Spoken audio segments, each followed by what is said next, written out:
And welcome. I'm your host, David, and this is my good friend, Chef Melissa. Hello. Hi there. This is take 2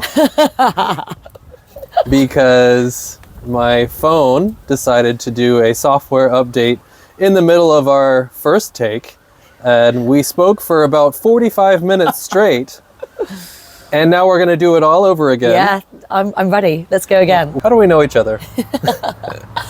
Do you know, it was a great story. I was on my way to Miami, and I was is it Atlanta Airport? Atlanta Airport, yeah.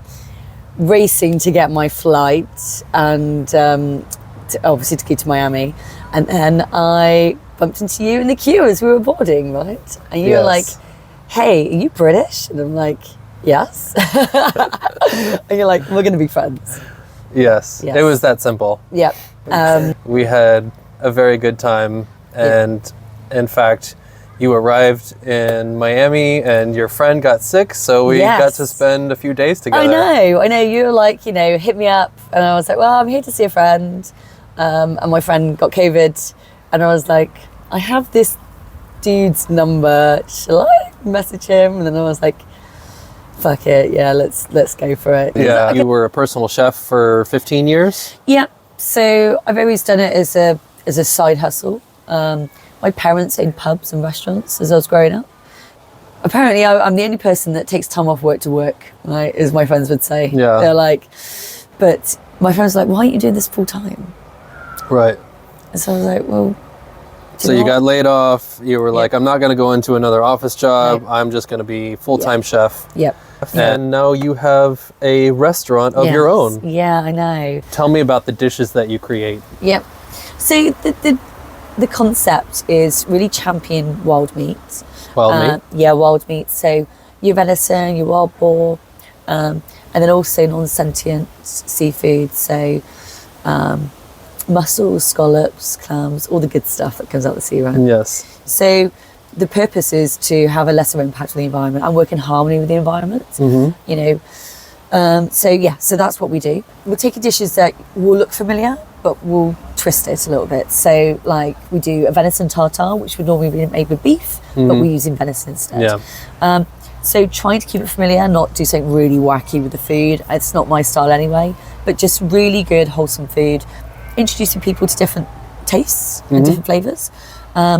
And just giving them an experience as well. You know, we like to, I love feeding people. So if we have people come in, 4 or 5 people, it's great, isn't it? Yeah. It's a lovely experience. And the reason why we called it baked, call it home, we want it to feel like you come to your friend's house and we'll just feed you, right? Yeah. So that's what we're going to do as well. So with larger groups of like 4, more than 4, we just feed you.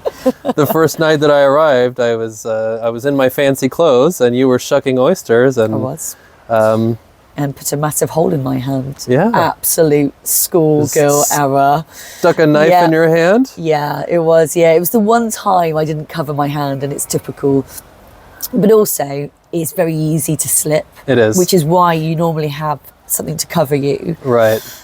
Yes. Yeah. And so you stabbed yourself, and I noticed very quickly that since you are the only person in the kitchen, that you needed help. So need some help. Yeah. I was happy to jump in and help out. And you were a pro. You were such a pro. Thank you. Like it's almost like you've done it before. It's almost like I've worked in many kitchens, and so it brought back memories. Did it? Good memories? Yes. Triggering? Mostly good memories. Yeah, that was great. So thank you so much. Yeah. We're in Melissa's restaurant. Melissa, how do you feel about being a chef in your very own restaurant? That's quite the question.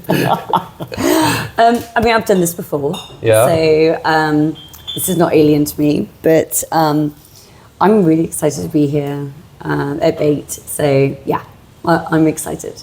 What am I cooking? So at the moment we have a wild boar ragu on at the moment. So that's been cooking for the past 3 hours. It just needs another 3 hours and that'd be good. And then I'll maybe make a duck carpaccio if you would like. Is that your favorite thing? Is it my favorite thing? All of my dishes are my favorite thing. Okay. Yeah, like my menu is based around things that I really love. So Okay. yeah, we can do that. So we got some pomegranate molasses, which we'll just put on a plate. And then we'll just like sprinkle that over. Then we'll put the duck on top. So we'll do a few slices of the duck. And this is all about like different kind of flavors working together. So you want like the sweet, the salt, the fat, the acid. That's what we're looking for. So here you have like the fat and the sweet and the acid there. We've got some fennel as well. And we're going to use a mandolin to chop that up. Yeah, so all we want to do is just slice some fennel up really thinly. And it's like almost like glass that you can see through it, right? So then we have some pomegranate molasses, and then we want some fresh pomegranate as well. And then we have the acid coming from the pickled cauliflower. So we've got the sweet, the acid, the fat. We need a bit of salt as well. I am salty. I got asked if I could be a dish, what would I be? I was like, I would be French fries because they're salty and straight up. So that's what I would be. Beautiful.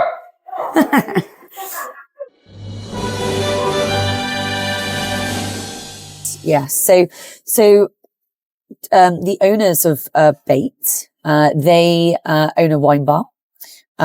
Interestingly, my parents used to own that wine bar, but like 25 years ago. Okay. So when he reached out to me, I was like, oh, my parents used to own the wine bar that you've got.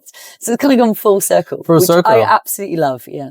Your family business, then, you know, owned by your friends, and then I'm working with them. It's and great. now they've given you a space to start your own restaurant. Yeah, so just across the road, they own this space, and I cooked Christmas Day dinner for them last year.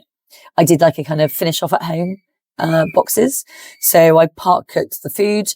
They took it home, or didn't take it home. They took it to cask, and then they finished it off. Mm-hmm. And then in January, Charlie was like, would you consider doing a long-term collab? I said, I am fully booked until the end of September. I can't do anything until then. Mm-hmm. But that gave us 9 months to really get the concept right. Yeah. Which was great. Lots of back and forth, lots of meetings, lots of wine. And then we've launched Bait 2 weeks ago, which is great. And so Bait is the name of the restaurant, and it comes from the Arabic word for home. For home. So it's pronounced. So it's spelled B-A-Y-T. So Bait. And of course, you use the Arabic because of your time in the Middle East. Yep. I spent some time out there when I was younger. I was born in Bristol, but moved out to Oman. Mm-hmm. Spent a couple of years there in Muscat. Then spent a lot of my childhood there as well. Yeah. Because I had family that were working out there. And then the owners of Cask, they also spent a lot of time in Dubai. Yeah. So the Middle East is quite dear to both of us. Yeah. Which is great. Mm-hmm. So yeah. Tell me about Bristol. Oh, I love Bristol. You know, I'm biased, obviously, because I'm from Bristol, but anybody who visits Bristol falls in love with it. It's the people. We're so friendly. We're so welcoming. You know, as you've already noticed, diverse. Right.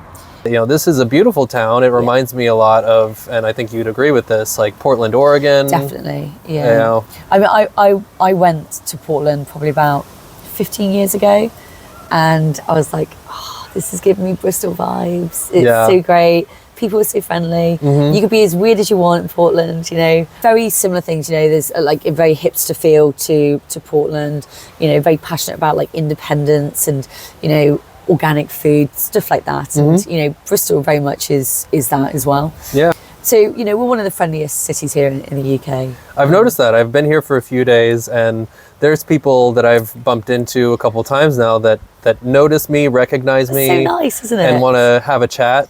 And that's what a great feeling that is. It is a great feeling. It is. Lots of markets. As we were walking through the city streets, there was like 3 blocks full of vendors and open air markets. Yeah, and I love that. Again, that's you know, another key thing about Bristol is we're lots of entrepreneurs. We love it, and we're really supportive as well. The council's really supportive of that as well. So I wanted to touch on something about Bristol that I've noticed. Yeah. And, you know, we said that it has kind of a Portland vibe, a weird vibe to it. It is a very diverse city. I've noticed on your particular street where your restaurant is that it is mostly women, Yeah. and they are almost all queer, lesbian, bisexual. Yeah. Like almost every shop that I walk down and I look in, Yeah. and it's all women. It's classic Bristol. So that's fantastic. yeah, yeah. You know, yeah. including and your partner came by. Yes, she did. To She see came us? to my rescue because she's a paramedic, so she She patched Dealt you with it. up. She did, Made sure you yes. didn't have to go to the emergency room. exactly, yeah. Yeah, Bristol is one of the biggest queer cities in the UK. So you've got Brighton. I don't know if you've heard of Brighton, but you've got Brighton, that's probably the gay capital of the UK, and then Bristol's just right behind it. Okay.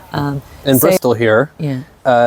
I'm surrounded by, in your shop, in the shop Yeah. next door, I'm surrounded by queer women. Yeah, yeah, and, yeah. and lesbian, bisexual. Yeah. But they never once made me feel out of place No. or discriminated against. No, no. And- You won't find that here in Bristol. It's very rare. And, Yeah. it's not just about your sexual orientation, but from races as well, Yeah. Like, everyone's just been so kind to you. They're like, where are you from? And everyone's really inquisitive. And, we've just got every race you can think of here. Yeah. And I love that about Bristol. Thank you for watching. We'll see you in the next video. Bye. Bye. All right. Yay! Yay. Go. Cheers. We do that again.